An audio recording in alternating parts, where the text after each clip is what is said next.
بسم اللہ الرحمن الرحیم۔ السلام علیکم۔ یہ پارٹ 2 ہے۔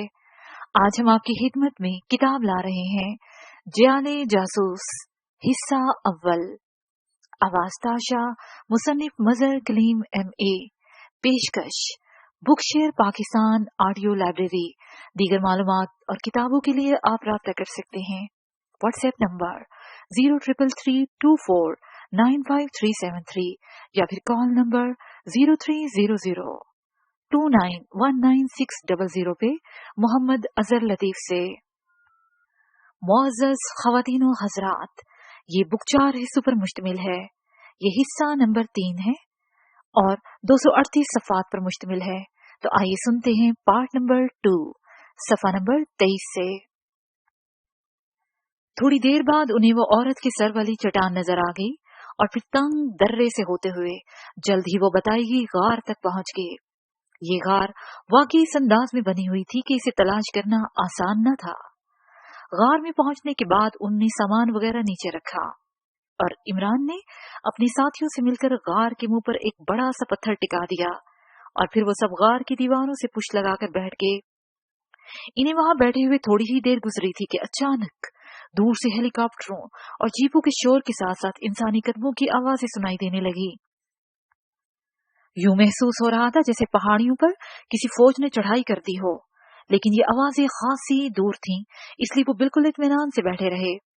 مختلف آوازیں تقریباً 1 گھنٹے تک وقفے وقفے سے سنائی دیتی رہیں، پھر آہستہ آہستہ خاموشی چھا گئی۔ یوں لگتا تھا جیسے وہ سب لوگ واپس چلے گئے ہوں۔ خاموشی چھا جانے کے آدھے گھنٹے بعد اچانک انہیں اپنے سر پر ایک ہیلی کاپٹر کی آواز سنائی دی اور عمران تیزی سے غار کے دہانے کی طرف بڑھا اور اس نے دہانے پر اور اس پر موجود چٹان کے درمیان رکھنے پر آنکھ لگا دی، اور چند لمحوں بعد اس کی نظروں نے ایک بڑے سے ہیلی کاپٹر کو جس پر کسی کمپنی کا نام اور نشان بنا ہوا تھا اس چٹان کے قریب اترتے ہوئے دیکھا، جس سے تنگ درہ اس غار کی طرف آتا تھا۔ ہیلی کاپٹر سے نیچے اترتے ہی وہ ایک لمبا تڑمبا روسیاہی نوجوان ہیلی کاپٹر سے نیچے اترا، پھر ادھر ادھر محتاط نظروں سے دیکھتا ہوا وہ تیزی سے اس غار کی طرف بڑھتا چلا آ رہا تھا جس میں یہ سب لوگ موجود تھے۔ غار کے قریب آ کر وہ رک گیا اور پھر اس کی آواز سنائی دی، ہیلو مشن 31۔ اس کی آواز دبی دبی سی تھی جیسے وہ اونچا بولنا نہ چاہتا ہو۔ عمران اس آدمی کے بولتے ہی اس کی آواز پہچان گیا۔ یہ وہی آواز تھی جس نے ٹرانسمیٹر پر اس سے بات کی تھی۔ چٹان ہٹاؤ، عمران نے اپنے ساتھیوں سے مخاطب ہو کر کہا، اور پھر انہوں نے مل کر چٹان کو ایک طرف دھکیل دیا اور وہ آدمی تیزی سے آگے بڑھتا چلا آیا۔ عمران اور اس کے ساتھی بھی غار سے باہر آ گئے تھے۔ آپ لوگ باخیریت ہیں نا؟ آنے والے نے پریشان سے لہجے میں پوچھا۔ ہاں بالکل خیریت سے ہیں، بلکہ آپ کی خیریت بھی نیک چاہتے ہیں۔ اخوال انکا، عمران کی زبان محسوس انداز میں چل نکلی۔ براہ کرم باتیں کم کیجیے، یہاں پہاڑیوں میں باز گشت دور دور تک سنائی دیتی ہے، ابھی خطرہ پوری طرح نہیں ٹلا، جلدی سے نکل چلیے، آنے والے نے تیز لہجے میں کہا، اور پھر عمران کی طرف سے جواب کا انتظار کیے بغیر وہ تیزی سے واپس ہیلی کاپٹر کی طرف مڑ گیا۔ عمران کے اشارے پر باقی ساتھی سامان اٹھا کر باہر نکلے اور آنے والے کے پیچھے چلتے ہوئے وہ تیزی سے ہیلی کاپٹر کی طرف بڑھتے چلے گئے۔ ہیلی کاپٹر خاصا بڑا تھا، اس لیے وہ سب آسانی سے اس میں سما گئے اور آنے والے نے پائلٹ سیٹ سنبھال لی اور چند لمحوں بعد ہی ہیلی کاپٹر فضا میں بلند ہو گیا۔ حالات بے حد نازک ہیں، ہمیں جلد از جلد کسی خفیہ مقام تک پہنچنا ہے، پائلٹ نے پریشان سے لہجے میں کہا۔ لیکن ان حالات میں ہیلی کاپٹر لے کر آنے کی کیا ضرورت تھی؟ یہ ہیلی کاپٹر KGB کی نظروں سے کیسے چھپ سکتا ہے؟ عمران نے پہلی بار قدرے تلخ لہجے میں کہا۔ یہ ہیلی کاپٹر KGB کا ہی ہے، اور اس پر جس کمپنی کے مخصوص نشانات بنے ہوئے ہیں یہ KGB کے ہی ایک خفیہ شعبہ ہے، اس لیے یہ ہیلی کاپٹر چیک نہیں ہو سکتا۔ میں نے اس کے پائلٹ کو گولی مار دی ہے اور اسے ایک غار میں ڈال دیا ہے اور ہیلی کاپٹر لے آیا تھا۔ پائلٹ نے جواب دیا، او مگر آگے جا کے وہ چیک نہیں کریں گے؟ عمران نے غور سے پائلٹ کو دیکھتے ہوئے کہا، رسک کی بات ہے، بہرحال مجھے امید ہے کہ ہم بچ نکلنے میں کامیاب ہو جائیں گے۔ پائلٹ نے پر اعتماد لہجے میں جواب دیا اور عمران کچھ سوچ کر خاموش ہو گیا۔ حالات ایسے تھے کہ وہ پائلٹ سے مزید بحث نہ کر سکتا تھا۔ पहाड़ियों के ऊपर से गुजरने के बाद हेलीकॉप्टर खेतों में बने हुए एक बड़े से ज़रई फार्म के खुले सहन में उतरता चला गया। बाहर आ जाइए। इस ज़रई फार्म से एक सुरंग एक खुफिया मकाम तक जाती है। हम वहाँ हालात दुरुस्त होने तक महफूज रहेंगे, पायलट ने तेज लहजे में कहा, और इमरान और उसके साथी सर हिलाते हुए अपना सामान उठाए तेजी से फार्म के अंदरूनी हिस्से की तरफ बढ़ते चले गए। फार्म की इमारत पुरानी और टूटी फूटी नजर आ रही थी।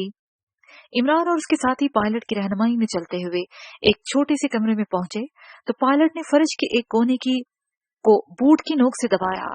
दूसरे लम्हे फर्श का एक हिस्सा तेजी से एक तरफ हटता चला गया। अब सीढ़ियां नीचे की तरफ जा रही थी। आप लोग इन सीढ़ियों पर उतरकर सुरंग में दाखिल होते हुए इस खुफिया मुकाम तक पहुंच जाएंगे। मैं हेलीकॉप्टर को वापस पहाड़ियों पर छोड़कर अभी आता हूँ, पायलट ने एक तरफ हटते हुए कहा।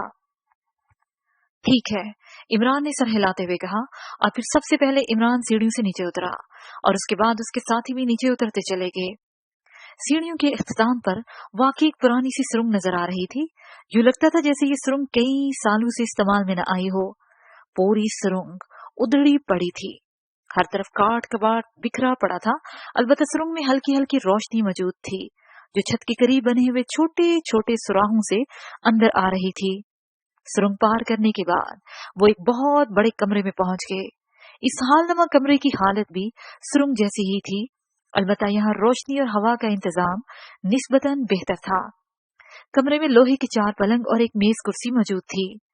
कमरे में पहुंचने के बाद उन्होंने सामान पुश से उतारकर एक तरफ रखा और फिर वो पलंगों पर यूं बैठते चले गए जिसे तवील सफर के बाद किसी आरामदेह होटल के एयर कंडीशन कमरे में पहुंच गए हों। कुछ भी हो, बहरहाल ये मकाम फौरी तौर पर खासा महफूज नजर आ रहा था। इमरान ने गौर से कमरे को चारों तरफ देखा और फिर उसने अंदरूनी जेब से गायकर निकालकर कमरे की दीवारों को चेक करना शुरू कर दिया। उसे खतरा था कि कमरे में कोई माइक्रोफोन या कैमरा नजर ना हो, मगर गायकर की आवाज ना निकली तो इमरान के चेहरे पर भी इत्मीनान के आसार छाते चले गए। नया पैराग्राफ। छोटे से कमरे के दरमियान में 3 कुर्सियां बिछी हुई थीं और इन तीनों पर 3 नौजवान चमड़े की मजबूत बेल्टों से बंधे हुए बैठे थे। उनके सर एक तरफ ढलके हुए थे और आंखें बंद थी। जिस्म पर पहना हुआ लिबास बुरी तरह उधड़ा हुआ था और उधड़े हुए लिबास में से उनका नजर आने वाला जिस्म जख्मों से बुरी तरह कुचला हुआ था। चेहरे, गर्दन और हाथों का हाल भी बाकी जिस्म से ज्यादा खराब और खस्ता था। उंगलियां कुचली हुई दिखाई दे रही थी और चेहरे पर मौत की सी जर्दी नजर आ रही थी। अभी सीने का हल्का हल्का उतार चढ़ाव जाहिर कर रहा था कि अभी इनमें जिंदगी की हल्की सी रमक मौजूद है। कमरे में इनके अलावा और कोई फर्द मौजूद न था, अलबत्ता कुर्सियों के इर्द गिर्द कदीम जमाने के खौफनाक किस्म के तशद्दुद के आलात बिखरे हुए थे। चंद लम्हों बाद कमरे का इकलौता दरवाजा खुला और 2 नौजवान अंदर दाखिल हुए। उनके हाथों में छोटे छोटे बैग थे। उन्होंने लिबास ऐसा पहना हुआ था जैसे वो सेल्समैन हो। उनके अंदर आने के बाद एक और शख्स अंदर दाखिल हुआ। ये उधेड़ उम्र का था। उसके चेहरे पर इंतहाई संजीदगी मौजूद थी, अलबत्ता आंखों में मौजूद सख्ती से जाहिर हो रहा था कि वो खासा संगदिल किस्म का आदमी है। इनसे क्या मालूम करना है जनाब? सेल्समैन टाइप के आदमी ने इन एक उधेड़ उम्र शख्स से मुखातिब होकर कहा। ये तीनों गैर मुल्की एजेंट है। इनमें से दाएं तरफ वाले को पहले गिरफ्तार किया गया और जब तशद्दुद के बावजूद इससे कुछ मालूम न हो सका तो फिर बाकी 2 को गिरफ्तार कर लिया गया, लेकिन बावजूद खौफनाक तशद्दुद के सिवाय इसके और कुछ नहीं मालूम हो सका कि कुछ गैर मुल्की आरान पहाड़ियों के रास्ते रूसिया में दाखिल हो रहे हैं। चुनांचे हमने पहाड़ियों पर रेड कर दिया। वहां हमें एक जीप जरूर मिली है, लेकिन आदमी कोई नहीं मिल सका। इस जीप से मालूम होता है कि वाकई कुछ लोग रूसिया में दाखिल हुए हैं, लेकिन अब वो कहाँ हैं या उन्होंने कहाँ पहुंचना है, ये मालूमात हमें फौरी तौर पर चाहिए, इसलिए आपको खसूसी तौर पर बुलाया गया है। उधेड़ उमर ने इन दोनों से मुखातिब होकर कहा। बहुत बेहतर, हम अभी मालूम कर लेते हैं। दोनों ने बड़े मौदबाना लहजे में कहा और फिर उन्होंने बड़ी फुर्ती से अपने बैग खोले। बैग के अंदर एक छोटी सी मशीन थी। उन्होंने मशीन के साथ मौजूद 2 तारें बाहर निकाली जिन पर पैड से नस्ब थे। ये पैड उन्होंने दाएं तरफ मौजूद आदमी के सर पर बांध दिए। फिर दोनों बैगों को एक तार की मदद से जोड़ दिया गया। दूसरे बैग में से एरियल नुमा तार निकालकर उन्होंने इसे ऊंची कर दी। फिर इनमें से एक ने मशीन पर लगे हुए एक बटन को दबाया। बटन दबते ही दोनों बैगों में मौजूद मशीनों में जिंदगी की लहरें सी दौड़ गईं और मुख्तलिफ बल्ब तेजी से जलने बुझने लगे। नौजवान ने पहले बैग पर मौजूद एक नाप को आहिस्ता आहिस्ता घुमाना शुरू कर दिया। नाप के घूमते ही दरमियान में लगी हुई डायल पर सुई तेजी से आगे की तरफ हरकत करती चली गई। जब सुई दरमियान में पहुंची तो नौजवान ने बैग के साथ लगा हुआ माइक, जो लच्छेदार तार के साथ मशीन से मुंसलिक था, बाहर निकाला और उसे मुंह से लगाकर उसने एक और बटन ऑन कर दिया। इस बटन के ऑन होते ही कुर्सी पर बैठे हुए नौजवान के जिस्म को एक जोरदार झटका लगा और वो यूं सीधा हो गया जैसे होश में आ गया हो। उसकी आंखें खुलती चली गईं, अलबत्ता आंखों में गहरी सुर्खी छाई हुई थी। सीना तेजी से फूलने पिचकने लगा। चेहरे पर शदीद तरीन तकलीफ और कर्ब के आसार नुमाया थे। तुम्हारा नाम क्या है? नौजवान ने बटन के साथ लगे हुए हुक को नीचे की तरफ दबाते हुए कहा और नौजवान का जिस्म हुक नीचे करते ही ज़बा होते हुए परिंदे की तरह फड़कने लगा। उसके चेहरे पर गहरी अजियत के आसार मुंजमद होते चले गए। नाम बताओ, नौजवान ने इंतहाई तहकमाना लहजे में कहा। मेरा नाम पोफ कांदर है, नौजवान ने घुटे घुटे लहजे में बताया। तुम्हारा ताल्लुक किस गैर मुल्की तंजीम से है? नौजवान ने एक बार फिर खुद को नीचे दबाते हुए कहा। तुम्हारी माँ से मेरा ताल्लुक है, और वो भी नाजायज कुत्ते के बच्चे। तुम मुझसे कुछ नहीं उगलवा सकते। अचानक कुर्सी पर बैठते हुए नौजवान ने चीखते हुए कहा और मशीन पर बैठे हुए नौजवान ने हुक को एक झटके से और नीचे दबा दिया और कुर्सी पर बंधे हुए नौजवान का चेहरा एक लम्हे के लिए स्याह पड़ गया और दूसरे लम्हे उसकी गर्दन एक तरफ गिरती चली गई। उसका सीना एक जोरदार झटका खाकर साकत हो गया। जबरदस्त शॉक की वजह से वो जिंदगी की सरहद अबूर कर गया था। ओह, ये तो मर गया। पीछे खड़े हुए उधेड़ उम्र आदमी ने चौंकते हुए कहा। शोतम, दूसरे को पैड लगाओ। मशीन पर बैठे हुए नौजवान ने अपने साथी से कहा और उसके साथी ने तेजी से मुर्दा नौजवान के सर पर बंधे हुए पैड को उतारकर दूसरे नौजवान के सर पर बांधते हुए कहा और फिर झटका लगते ही दूसरा नौजवान होश में आ गया। उसकी हालत भी पहले जैसी ही थी। तुम्हारा नाम? मशीन पर बैठे हुए नौजवान ने तेज और तहकमाना लहजे में कहा। डियास, मेरा नाम डियास है, नौजवान ने घुटे घुटे लहजे में जवाब दिया। तुम्हारा ताल्लुक किस गैर मुल्की तंजीम से है? मशीन वाले नौजवान ने पूछा। मैं पाकिस्तान सीक्रेट सर्विस का आदमी हूँ, डियास ने जवाब दिया। वो हल्के से झटके के बाद ही जवाब दे देता था। शायद उसकी कुव्वते इरादी खासी कमजोर थी या तशद्दुद के बाद कमजोर हो चुकी थी। तुम्हारा यहाँ इंचार्ज कौन है? मशीन वाले नौजवान ने सवाल किया। हमारा इंचार्ज पोफ कांदरो है, डियास ने जवाब दिया। तुम्हारी तंजीम में कितने आदमी हैं? मशीन वाले नौजवान ने पूछा। मुझे इल्म नहीं है, पोफ को मालूम होगा, डियास ने जवाब देते हुए कहा। अपने मिशन के मुतालिक मजीद तफसीलात बताओ। मशीन वाले ने कहा। मिशन? कौन सा मिशन? मुझे किसी मिशन के मुतालिक इल्म नहीं है, 31 को मालूम होगा, डियास ने डूबते हुए लहजे में जवाब दिया। 31? 31 कौन है? मशीन वाले ने दोबारा पूछा। 31 हमारे इंचार्ज पोफ का कोड नाम है, डियास ने जवाब दिया। तुम्हारा कोड नाम क्या है? मशीन वाले ने पूछा। मैं 33 हूँ, डियास ने जवाब दिया। 32 कौन है और 34 कौन है, बताओ, मशीन वाले ने तहकमाना लहजे में कहा।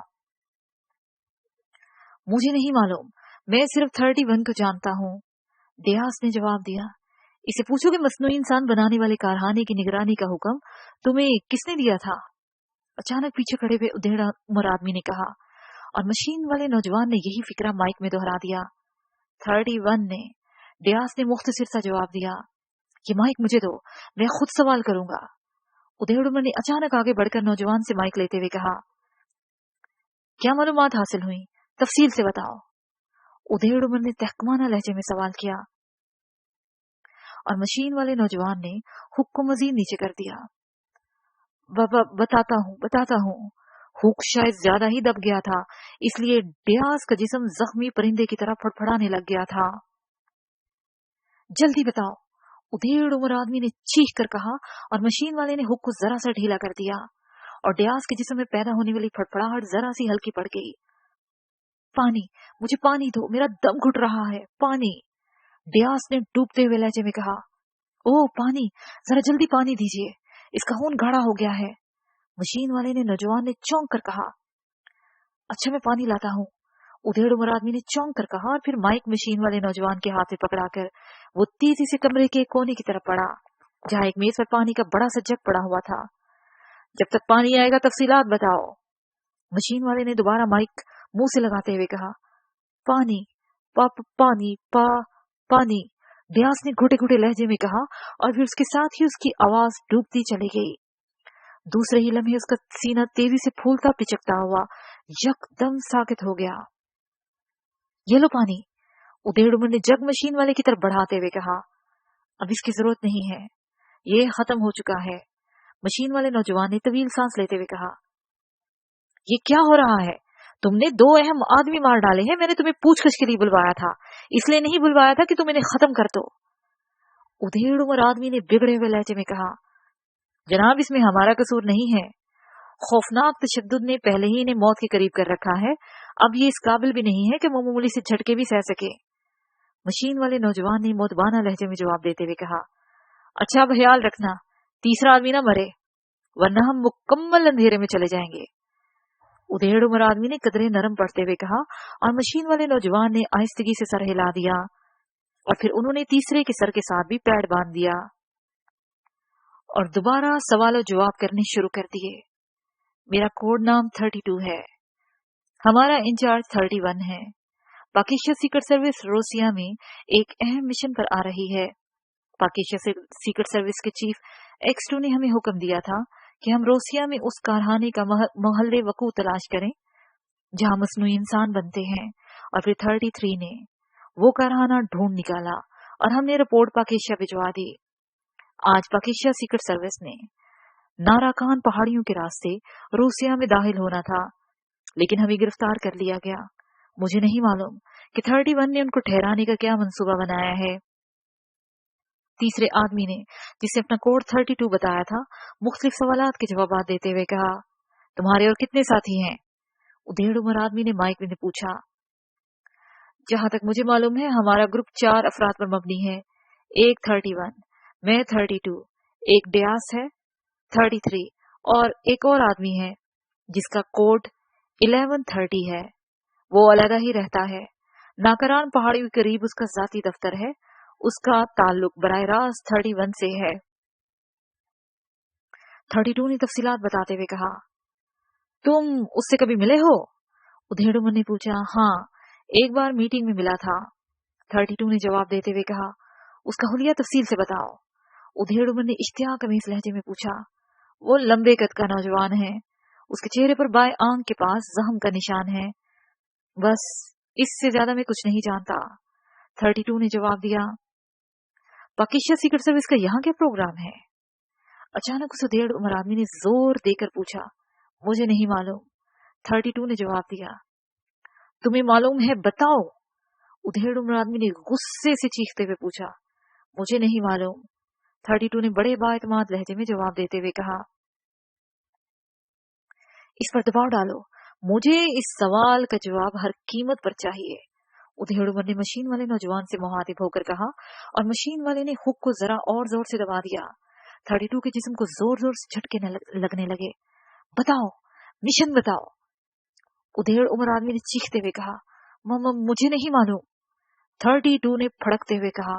और दबाव डालो, ये बताएगा, उधेड़ उम्र ने कहा और मशीन वाले नौजवान ने हुक को एक तरफ झटके से नीचे कर दिया। मगर दूसरे ही लम्हे 32 के हलक से एक जोरदार और दर्दनाक सी चीख निकली और उसका जिस्म यकदम साकित हो गया।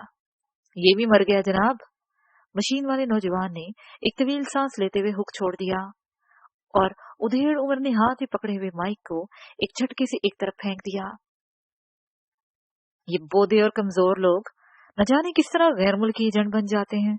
हाँ, उधेड़ उम्र ने बुरा सा मुंह बनाते हुए कहा। सर, इनकी फिर भी हिम्मत है कि इस कदर खौफनाक तशद्दुद के बावजूद ये लोग बहुत कुछ बता गए हैं, वरना मैंने अच्छे अच्छों को एक ही झटके में खत्म होते देखा है। मशीन बरदार नौजवान ने बैग बंद करते हुए कहा। ओके ठीक है, तुम जा सकते हो, उधेड़ उमर ने कहा। और वो दोनों के बाहर जाने के बाद वो चलम में खड़ा इन तीनों की लाशों को देखता रहा, फिर दरवाजे से बाहर निकल गया। बाहर एक तवील राहदारी से निकलकर वो एक और कमरे में दाखिल हुआ। ये कमरा दफ्तर के अंदाज में सजा हुआ था। एक बड़ी सी मेज के पीछे रिवॉल्विंग कुर्सी पड़ी हुई थी। उधेड़ उमर आदमी इसी कुर्सी पर बैठ गया। उसके चेहरे पर सोच के तासरात नुमाया थे। चंद लम्हे सोचने के बाद उसने मेज के किनारे पर लगा हुआ बटन दबाया। दूसरे लम्हे दरवाजा खुला और एक मशीन गन बरदार नौजवान अंदर दाखिल हुआ। यस बॉस, आने वाले ने मोहदबाना लहजे में कहा। डार्क रूम में 3 लाशें पड़ी हैं, उन्हें ठिकाने लगा दो। उधेड़ उमर ने तहकमाना लहजे में कहा। बेहतर बॉस, आने वाले ने कहा और फिर तेजी से मुड़कर कमरे से बाहर निकलता चला गया। उसे बाहर गए चंद सेकंड ही हुए थे कि कमरे में तेज सीटी की आवाज गूंजने लगी। उधेड़ उमर ने चौंक कर मेज के किनारे पड़े हुए ट्रांसमीटर की तरफ हाथ बढ़ाया। सीटी की आवाज इसी ट्रांसमीटर से निकल रही थी। उधेड़ उमर ने ट्रांसमीटर का बटन ऑन किया तो सीटी की आवाज बंद हो गई और एक मर्दाना आवाज गूंजी। Hello, CV2 speaking over.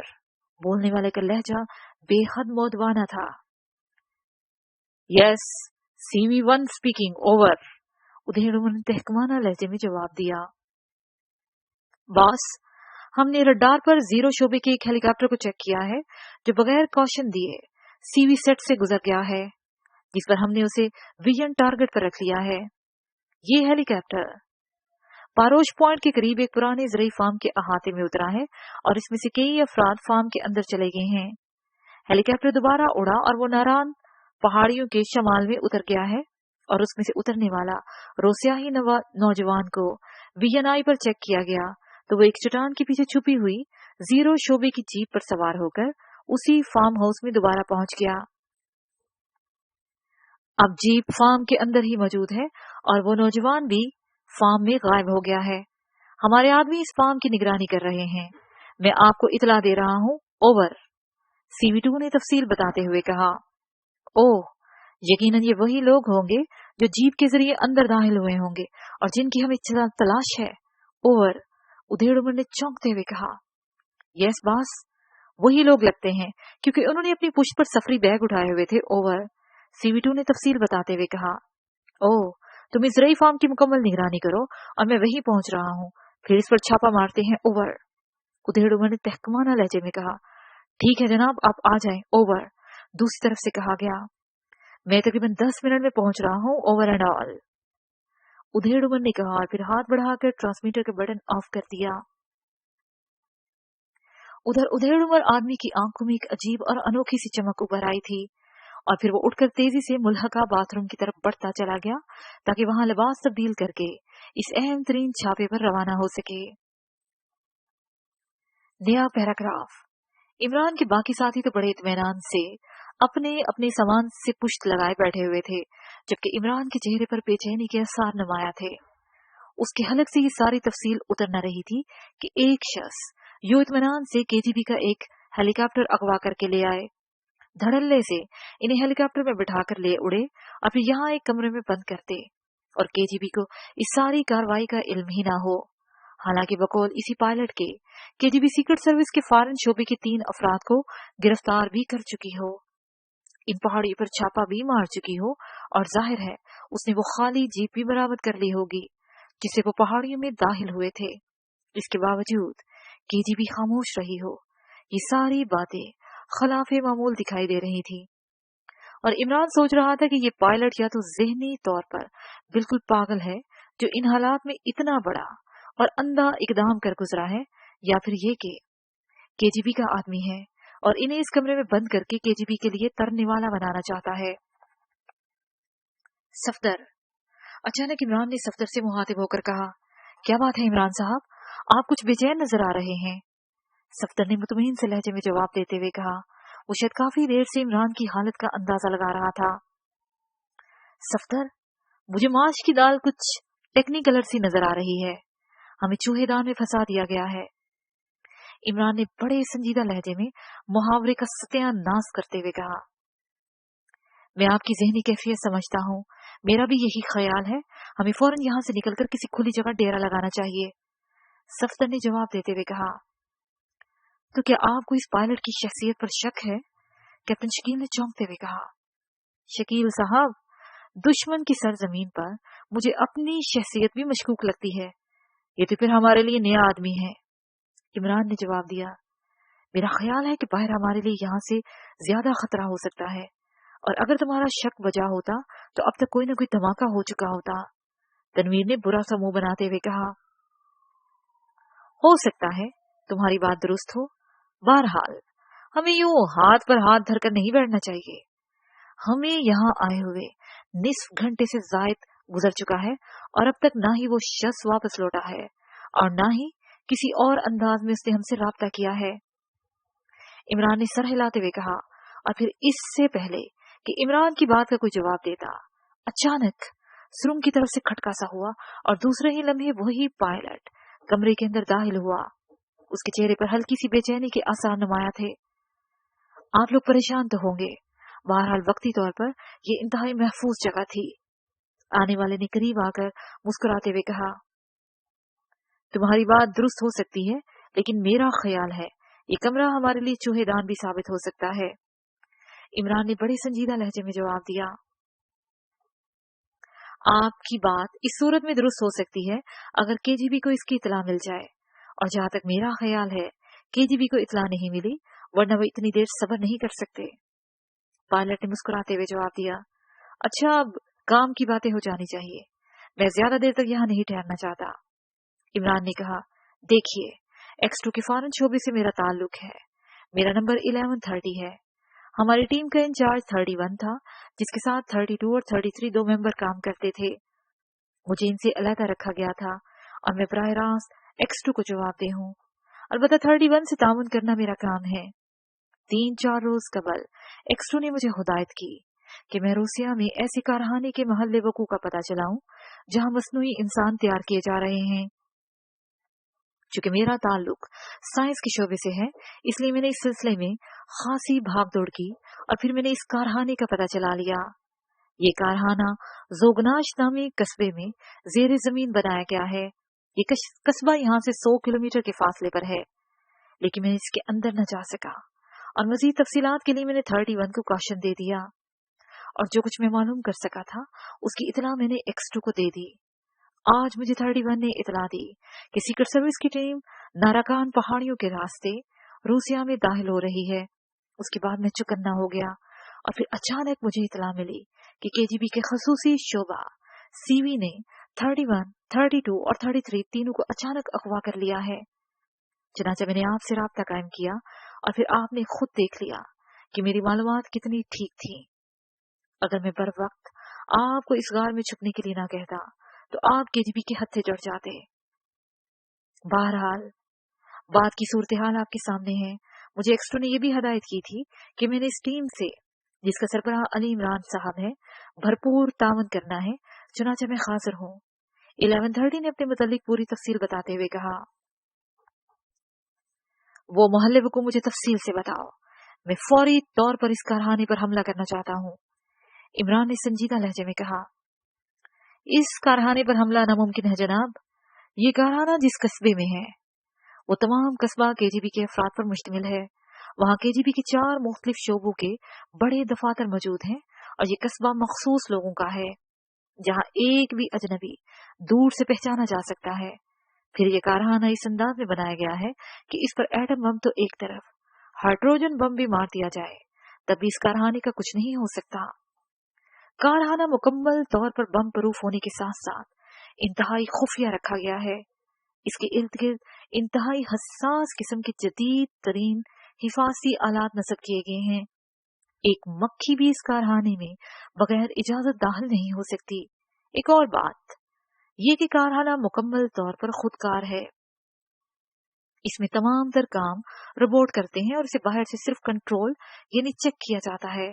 ये मालूम नहीं हो सका कि कंट्रोलिंग पॉइंट कहाँ है, इसलिए इस कारखाने में दाखिल होना, उसे तबाह करना या उसे सबूताज करना किसी भी लिहाज से मुमकिन नहीं है।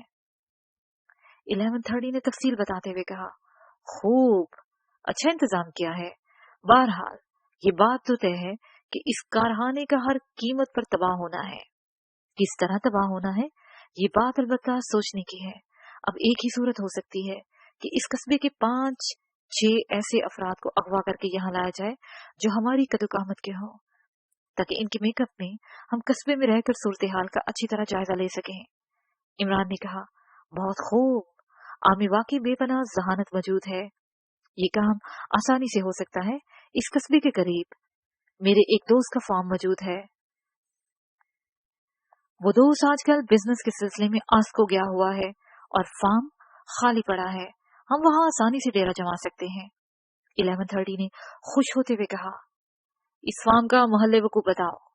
इमरान ने पूछा और 1130 ने कागज पर यहाँ से उस फार्म तक के रस्तों और उस फार्म का मुकम्मल मोहल्ले वकूफ तफसील से बता दिया। ओके, अब एक ही सूरत है कि हम रात होने का इंतजार करें और फिर रात को यहाँ से निकल खड़े हों। अभी रात होने में चंद घंटे बाकी हैं। इमरान ने जवाब दिया, मेरे पास केजीबी की जीप मौजूद है। आप रात तक यहीं रहें, मैं रात को जीप लेकर वापस आ जाऊंगा और फिर इस जीप में हम आसानी से इस फार्म हाउस तक पहुंच जाएंगे। 1130 ने सर हिलाते हुए कहा, जीप कहाँ है? इमरान ने चौंकते हुए पूछा। फार्म के बाहर मौजूद है, 1130 ने जवाब दिया। ओ, तुमने ये क्या किया? इस तरह तो इस जीप की वजह से हमें फौरन तलाश कर लिया जाएगा। इमरान ने एक झटके से उठकर खड़े होते हुए कहा। मगर कैसे? इन्हें क्या मालूम? 1130 ने हैरान होते हुए कहा, मगर वो अपना फिक्रा मुकम्मल न कर सका क्योंकि बाहर बेशुमार लोगों के कदमों की तेज आवाजें यकदम सुनाई देने लगी। यूं लगता था जैसे बेशुमार अफराद इस फार्म नुमा इमारत में दाखिल हो गए हों।